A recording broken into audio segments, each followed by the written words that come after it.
Desde el Ministerio de Vivienda indicaron que el plazo para la reconstrucción de las zonas incendiadas en Valparaíso será de 1 año y medio y en tanto se siguen entregando las distintas ayudas estatales para las personas que fueron damnificadas. Vamos a conversar de este y otros temas precisamente con la ministra secretaria general de Gobierno, Camila Vallejo. Ministra, ¿cómo está? Muy buenas noches. Muy buenas noches, Ivo. Ministra, bueno, la hemos visto con harto trabajo durante las últimas semanas a raíz de esta emergencia, lo sucedido en la región de Valparaíso con los incendios. Y quería saber, ministra, cómo se compatibiliza finalmente el trabajo que están realizando no solo ustedes, sino que también distintos grupos con la reconstrucción y las ayudas, con las esperanzas que tienen las personas, con sin generar falsas expectativas quizás en la gente. El día de ayer la veíamos en un punto de prensa donde muchas personas se acercaron a usted a tratar de explicarle lo que les pasaba, que no entendían las ayudas, que qué pasaba con los bonos, que no los dejaran solos, por un lado también. ¿Cómo se trabaja con eso sin generar esas falsas expectativas, teniendo en cuenta que hay muchos de ellos que no van a poder volver a vivir en los mismos lugares, efectivamente?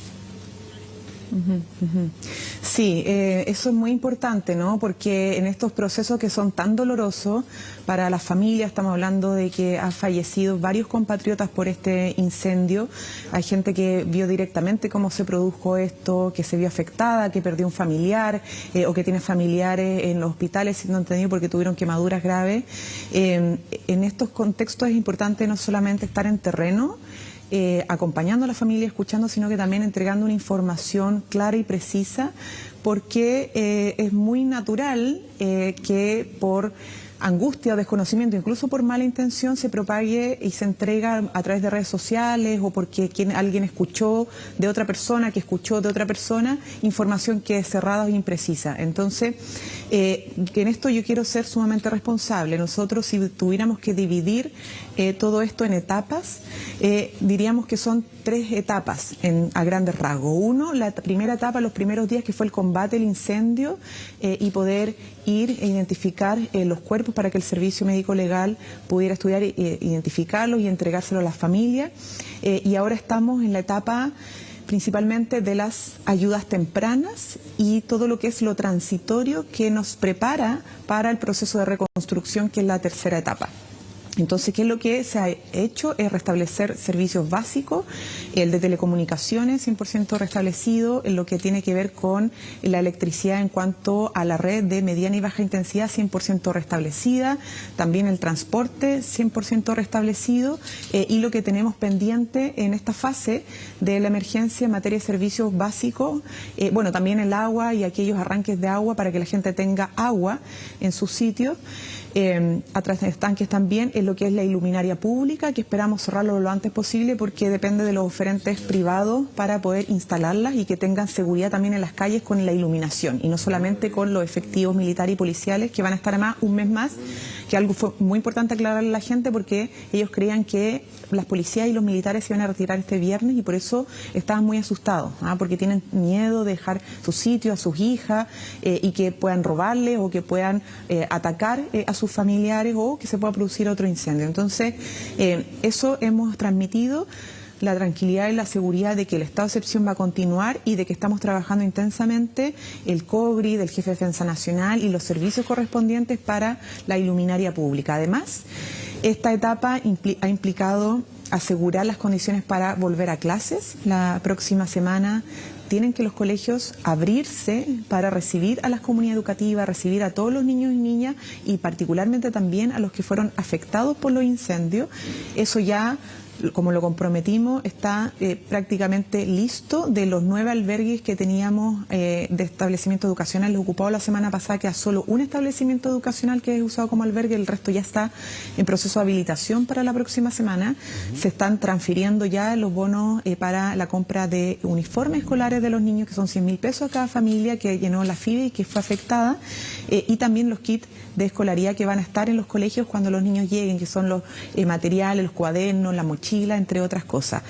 Pero la fase de emergencia implica también la habitabilidad temprana. Estamos hablando de 3 alternativas de habitabilidad temprana o transitoria antes de la reconstrucción.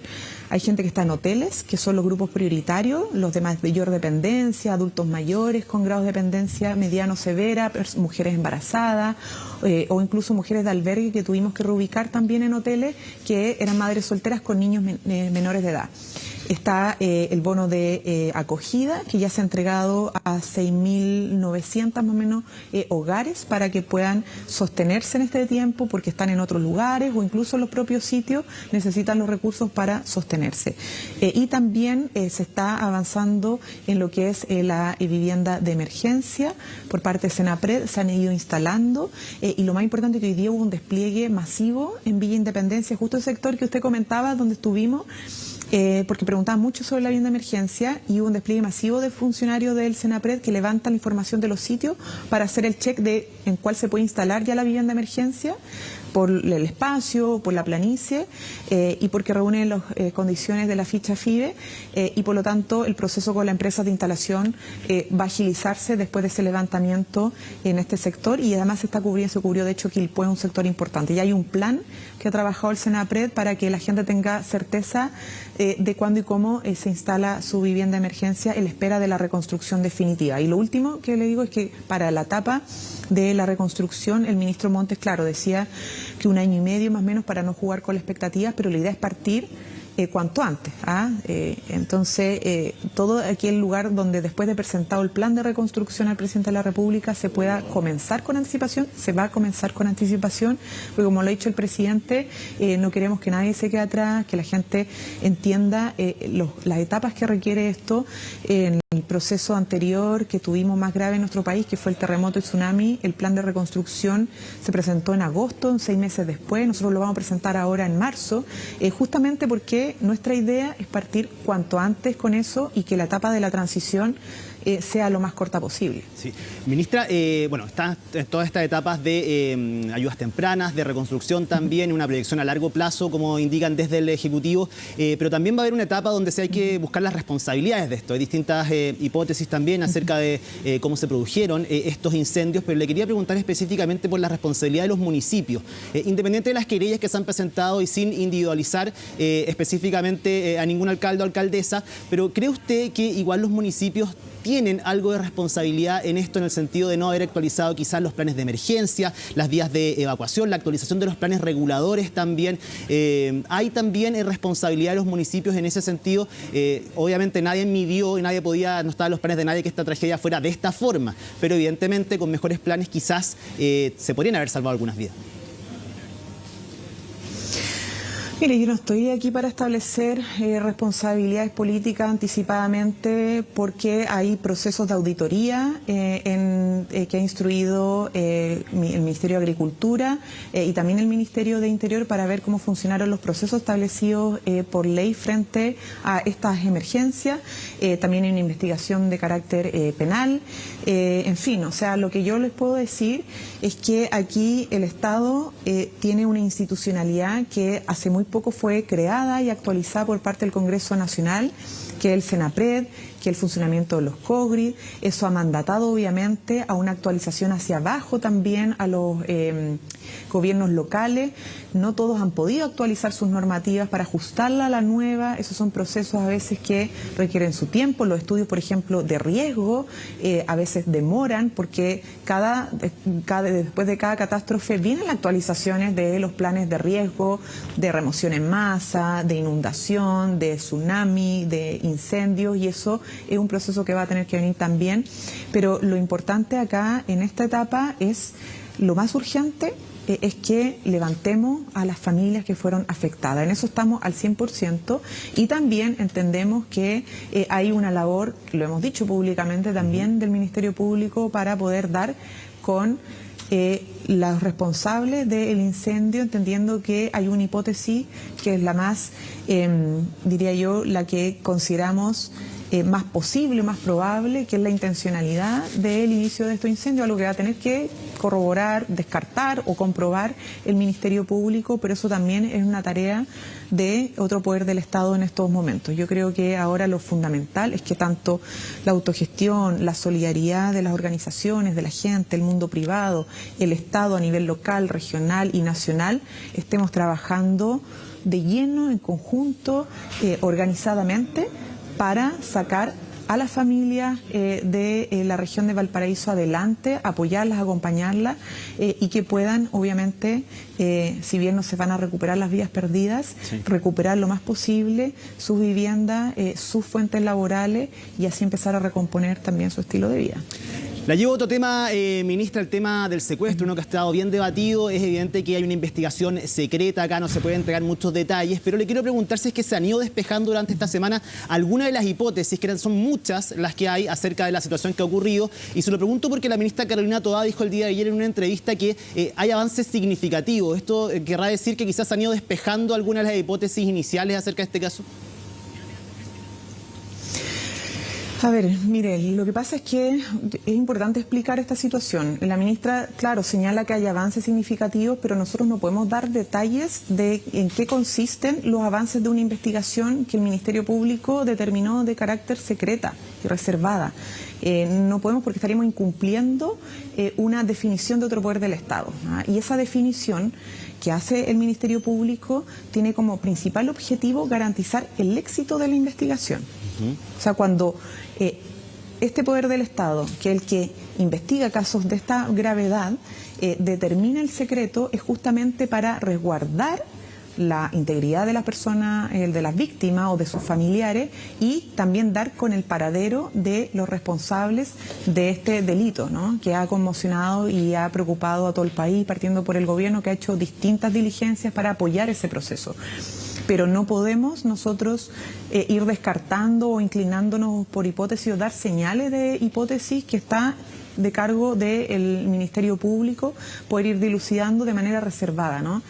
Justamente, insisto, porque sería contraproducente para el éxito de la investigación, y yo creo que todos y todas queremos que esta investigación tenga éxito en el sentido de que podamos rescatar a la víctima en cuestión y podamos dar con el paradero de los responsables para poder aplicar las penas correspondientes a un delito de esta gravedad. ¿Y se ha manejado bien la información? Eso sí, lo que se ha podido entregar, se lo pregunto por lo que pasó hoy día con el subsecretario Monsalve, luego de la publicación del día domingo del diario La Razón, opositor al régimen de Nicolás Maduro en Venezuela, de no haber dicho el mismo lunes con la fuerza que él salió a decir que esto era mentira, que este tratado, que este convenio firmado no estaba activo todavía. ¿Por qué decirlo 2 días después? A ver, es que primero, ¿por qué se pone en cuestión un acuerdo que fue de alto nivel que lideró el ministro Manuel Monsalve para el combate al crimen organizado transfronterizo y para poder colaborar con los países de la región y particularmente con Venezuela, de donde provienen gran parte de los migrantes hacia Chile, ¿no? En el contexto de la política migratoria. Entonces, a ver, yo creo que en esto hay que ser sumamente responsable, porque acusación al voleo, por más que vengan de un medio de otro país, no corresponde estar haciendo acusaciones así sin pruebas, sin antecedentes, de además de un convenio que no tienen nada que ver con lo que se ha señalado, ¿no? Y para más redundancia, ¿no?, el mismo subsecretario ha dicho por qué no podría tener nada que ver, porque ni siquiera está vigente. Entonces, claro, son explicaciones que a lo mejor uno no tendría por qué estar dando, porque son acusaciones, insisto, al voleo, y en estas condiciones uno no puede estar recogiendo todo el tipo de acusaciones que se van presentando por cualquier persona o por medio, pero el subsecretario, para no dejar ningún espacio a duda, ha señalado que además incluso ese convenio no ha entrado en completa vigencia. Y en ese sentido, ¿cómo ha visto usted la posición que ha adoptado la oposición? ¿Cree que han presionado demasiado al gobierno, teniendo en cuenta de que no pueden entregar esta información? Solicitaron una reunión con la ministra Carolina Toá, que se desarrolló el día de hoy en el Palacio de la Moneda. Aparte también estaban solicitando poder realizar comisiones secretas en el Congreso. ¿Aporta esto también a la investigación? ¿Cómo analiza usted el rol que ha jugado la oposición durante los últimos días, sobre todo? Mira, la reunión se dio en buenos términos, lo que ha informado además el Ministerio del Interior, que estuvo liderando esta conversación con representantes de la oposición, y en el espacio se les señaló justamente lo que hemos dicho públicamente, de cómo son estos procesos, de por qué el carácter reservado y por qué no se le pueden entregar mayores detalles de una investigación que está en curso, ¿no? En eso ha consistido la reunión, como le digo, en buenos términos, con un buen ánimo, y esperamos que obviamente haya servido para poder tener una nueva etapa en esta conversación pública, al menos, de lo que ha significado el caso del secuestro. Pero no ayudan a estas presiones, finalmente, a través de la prensa, solicitando reuniones para solicitar información, para tener información, porque le exigen al gobierno información, finalmente, desde la oposición. Por eso, la reunión sirve en el sentido de que se les puede explicar presencialmente y de manera tranquila el por qué en estas condiciones, cuando el Ministerio Público declara una investigación como secreta, no se puede dar información a la oposición ni a nadie, ni a la prensa, ni a cualquier persona en la calle, ni a un partido político, ni a un parlamentario. O sea, es reservada y es secreta. Y por lo tanto, sí, es una instancia importante y oportuna para poder explicarles por qué no podemos darle información y en qué consiste una investigación secreta y reservada. ¿Y cuánto aporta también que se sigan levantando hipótesis, por ejemplo, la del Partido Comunista, que incluso ha deslizado la posibilidad de que la CIA esté involucrado en este hecho? Le pregunto que para el gobierno, uno de los partidos más grandes del oficialismo, que también deslice una tesis de esas características.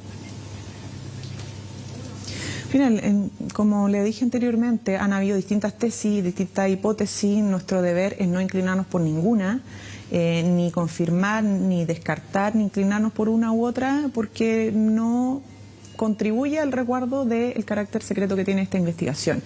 Entonces, en esto, obviamente, más allá de las libertades de opinión, de expresión que tiene cada quien, y los partidos que son autónomos, los parlamentarios, nuestra tarea como Ejecutivo es que haya un llamado a la mesura y que entendamos que esto, independientemente de las especulaciones y la hipótesis de cada quien, es una investigación que para su éxito requiere de la reserva y el secreto. Eso es, más allá no podemos decir porque, insisto, estaríamos obstaculizando el éxito de la investigación. Sí, el carácter reservado a esta investigación, como usted decía.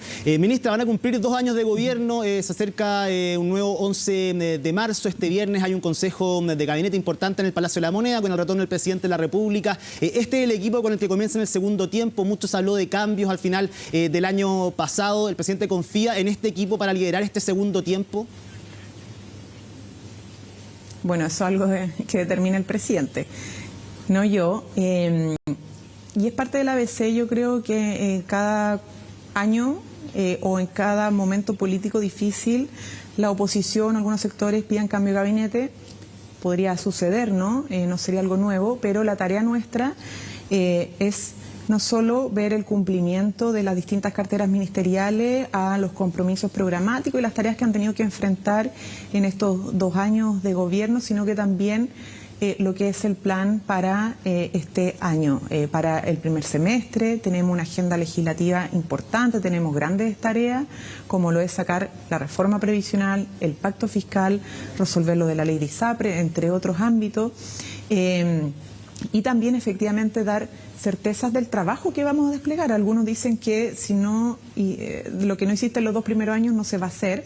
Nosotros queremos romper con ese paradigma, porque la gente no entendería que en los próximos 2 años nosotros no sigamos trabajando intensamente por sacar adelante acuerdos que van en beneficio de las personas, ¿no? Porque de eso se trata al final, el hacer política, el poder tener entendimiento, lograr acuerdos para mejorar la calidad de vida de las personas. Entonces, independiente de las diferencias políticas que podamos tener con la oposición, nuestra insistencia va a ser en que la oposición se abra a tener acuerdos y entendimiento, que dejemos esta lógica del atrincheramiento de las posiciones originales y entendamos que para lograr acuerdos tenemos que encontrar los mínimos comunes denominadores y ser capaces de ceder. En el Ejecutivo dimos una señal inicial, ¿cierto? Porque ya de nuestras propuestas iniciales de reforma previsional y pacto fiscal hemos cambiado hartas cosas. Por ejemplo, el impuesto al patrimonio, a los grandes patrimonios del pacto fiscal ya no está. que era algo que criticaba la oposición. Incorporamos además medidas para la eficiencia del gasto del Estado, para generar con eso también probablemente una mayor cantidad de recursos para el gasto público en beneficios sociales o, por ejemplo, políticas para incentivar el crecimiento económico. Pero también es importante decir que solo con crecimiento económico no vamos a recaudar el Producto Interno Bruto que necesitamos para financiar, por ejemplo, más dotación de la Policía de Investigación, en la PDI, que es una tarea importante en la persecución del delito del crimen organizado. No vamos a lograr aumentar la PGU de unos 50.000 pesos, no vamos a lograr fortalecer los programas de cuidado para las personas que cuidan y no vamos a lograr, obviamente, subir sin reforma previsional las posibilidades de que por ahorro de capitalización individual de la gente también se pueda mejorar las pensiones a futuro y no solamente las actuales. Sí, en ese sentido vamos terminando ya, ministra, se nos acaba el tiempo, pero le quería preguntar dos cosas cortitas. Uno tiene que ver con la reforma de pensiones. ¿Por qué ahora para usted debería ceder la oposición? Y por otro lado también saber acerca del tema del CAE. ¿Fue ligero el análisis que se hizo en campaña acerca de la posibilidad de condonar universalmente el CAE? ¿Fue responsable quizás haber hecho esa promesa de campaña teniendo en cuenta los efectos que está teniendo ahora, que mucha gente no lo está pagando, esperando efectivamente que se pueda condonar universalmente cuando ya anunciado desde el gobierno que eso no va a ser así? A ver, esto es un compromiso programático. La gente votó por el presidente Gabriel Boric y fue electo con un programa de gobierno y por lo tanto, independientemente de que en el transcurso de los gobiernos uno va priorizando y va incorporando cosas nuevas, porque las urgencias ciudadanas también van cambiando, son cosas sobre las cuales tenemos que responder y por eso toda la comunicación que ha hecho el presidente y el ministro de Hacienda o el ministro de Educación, es decir que aquí hay una parte importante que se tiene que resolver luego del pacto fiscal, pero también tiene que ver con un estudio serio y responsable de cómo logramos, entendiendo el universo de deudores, aplicar fórmulas que sean de alguna manera responsables en torno a las distintas realidades de los deudores, porque son distintas. Y en eso se ha estado trabajando. Entonces, pero la promesa era universal. Insisto, aquí... ¿Cómo? La promesa del programa de gobierno del presidente Boric era la condonación universal del crédito con aval del Estado. O sea, nosotros tuvimos un compromiso programático y el primer año de gobierno señalamos un camino para esto, ¿ya? Y dijimos efectivamente que aquí teníamos que atender distintas realidades, ¿no? Y reparar aquellos sectores que, priorizando en su grado de vulnerabilidad, de nivel de deuda, podríamos poner un foco especial y atendiendo las otras realidades de gente que algunos no terminaron los estudios, otros que, no sé, pagaron más. Eso lo ha estado trabajando el Ministerio de Educación junto con el Ministerio de Hacienda para tener una propuesta sostenible, responsable y que incluya además lo que tiene que ver con cómo se va a financiar esa parte que antes se financiaba con crédito con aval del Estado, en el entendido de que esto tiene que terminarse, ¿no? Que esta lógica de la bancarización con el mundo privado no ha sido sostenible y por lo tanto hay que pensar el conjunto del sistema. Entonces esto no es una propuesta que se pueda llegar y presentar sin un estudio técnico bajo las condiciones actuales más de los deudores y del sistema de educación superior. Y en eso se ha estado trabajando y por lo tanto, insisto, lo hemos señalado, lo ha señalado el presidente de distintas cuentas públicas. Entendemos que esto es un tema que preocupa a muchas familias, pero también hay que comprender que tenemos el pacto fiscal que sacar adelante, materias de seguridad y reforma de pensiones, que ha sido de los temas centrales también comprometidos para la gente. Entonces, ¿qué necesitamos de la oposición? Bueno, que haya voluntad de resolver, porque lo que está en juego, o sea, a nosotros nos perjudica que no haya un acuerdo en pensión en pacto fiscal, la gente es la que termina perjudicada. Entonces, ¿cómo le va a explicar el Parlamento que no hayamos sido capaces de ponernos de acuerdo de manera transversal en resolver ese drama de la gente, ¿no? De pensionados que te dicen, bueno, ¿cuándo me sube la pensión? Bueno, ¿cuándo terminan con este abuso de la AFP? Entonces a esas personas son las que hay que rendirles cuenta. Entonces el argumento de que estamos en año electoral, que ya pasó la vieja, no es un argumento para la gente. Nosotros tenemos un mandato de 4 años, el Parlamento tiene un mandato de 4 años y se trabaja a los 4 años. No se trabaja a 2, se trabaja a los 4 años y ese trabajo implica legislar, llegar a acuerdos, discutir y hacerlo hasta que duela, porque esa es nuestra tarea, para eso nos han elegido, para eso han elegido el Parlamento, para resolver. resolver los grandes dilemas de la gente. Entonces, ¿es difícil? Sí, es difícil. Todos sabemos que es difícil, pero no es imposible. Porque en un momento dijeron que era imposible sacar el salario mínimo a 500.000 pesos y lo sacamos. Porque dijeron que era imposible sacar el royalty minero por tantos años de discusión y lo sacamos. Porque dijeron que era imposible lograr la reducción de jornada laboral a 40 horas y la sacamos adelante, y este año, el 2024, parte la primera reducción de la jornada laboral. Entonces, creo que en esto tenemos que poner el centro en las cosas que podemos sacar adelante, y ese esfuerzo es del gobierno, pero también debe ser del Parlamento y particularmente de la oposición. Ministra Secretaria General de Gobierno Camila Vallejo, muchísimas gracias por haber conversado con CNN Prime durante esta noche, y también mucho éxito y mucha fuerza también para el trabajo que se viene en la región de Valparaíso. Que esté muy bien. Muchas gracias, Ivo, por el contacto y buenas noches.